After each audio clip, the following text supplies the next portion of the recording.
Hello everyone, so welcome to my video. So it's been a long time I have not made any video, so I was waiting, like I was deciding what topic I should start with. So I have decided I would start with this topic, political science. Okay, so this will also help you in your ethics paper, GS4 paper, and the GS2 one, and the most important, who are from the political science and international relation optional background. This video will help those all people. Okay, so firstly we start with political science. Like first question in your mind is, when you see political science, that what is actually political science is. If we see the episteme means the knowledge behind it, that is the knowledge about state.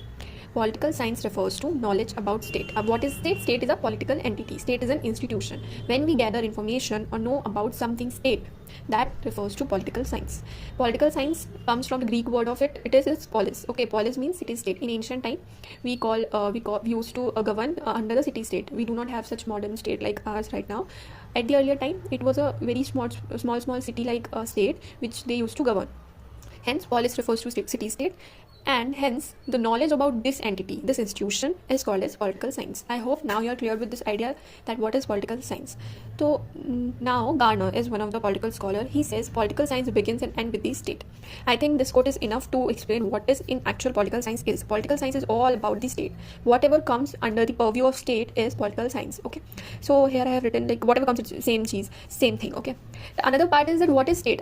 The second question which will come into our mind, that what is state. Okay, that we know that state is something which we study in political science, but like what is state? State is something is evolving from ancient to modern times. State is not fixed. Okay, earlier the way I have said it is a small city like state.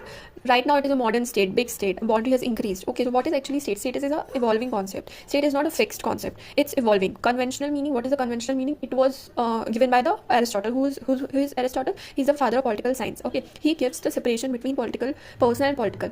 That is, whatever is personal, like your interpersonal relation, marriages, child, property, all those are personal relation that he left. And another aspect of it, like the political aspect, like the people are governed by which law, how will they educate themselves, all those concepts, okay, comes under the political. So he separated political and personal he kept away from the purview of state, and political he brought down under the state. So we used to study state as a political concept. Okay, then there emerged feminism. Okay, then what happens after that, when he separated the personal and political, what happened in personal spheres, women has been not treated rightly. Okay, women being harassed, women being not given equal opportunity, not given opportunity to education, property, all those things which is happening around women. And then there's emerged the wave of feminism. That is, the one wave is radical feminists. They give all the credit of women, women conditions of deteriorating conditions to Aristotle. They said that the boundary which has been created by the Aristotle is the main cause because of which women are suffering. So hence in this book, Justice, Gender and Family, Susan Muller-Okin, she was a radical feminist. He said personal is political. Personal, which Aristotle has left and does not brought under the state purview, that also comes under the political. Means state should also regulate the interpersonal relation, like the family relation, how women being treated in the home, whether women being given equal opportunity or being considered as equal succession. Women should also get the property right. All those things should also be governed by state. Her point of view is that. So she mentioned in this book. The artificial ball which was being created by Aristotle from the ancient period is being destroyed or detrimental by the Susan Muller-Okin, all the radical feminists. Now what state state is? Like state is whole concept, personal as well as political. So the ball which has been created by Aristotle has been dismantled. And now the state can regulate your outside world, at the same time internal world. Hence you have also seen the domestic violence act, the women's succession act, Hindu marriage act, the adoption act. All those things are what? Personal relation. Okay, the way you have also heard about UCC, uniform civil code. All these are what? Personal code. Okay, so now you have understood what state is. So state is right now evolving concept. Right now state encounters each and everything like within your life. Right now there is like political science. Up to explain political science, there have been developed many political theories by different scholars. So what is theories? Means explanation. You are explaining one concept. There are type of political theory. One is normative, the another one is scientific. When the political science theory started emerging, first theory type was normative. Normative means value based. When you are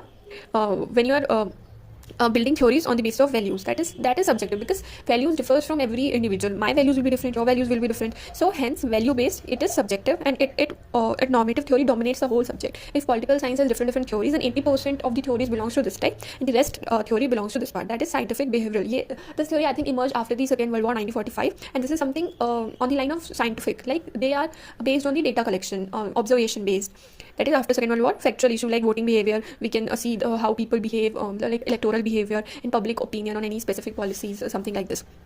So right now we have covered this much. Now we'll move forward with the Socrates, and in the second video I'll cover the Socrates, okay, and then move with Plato. So I hope you like this video, and if you want this note, please comment me. I'll share with you all, and thank you so much.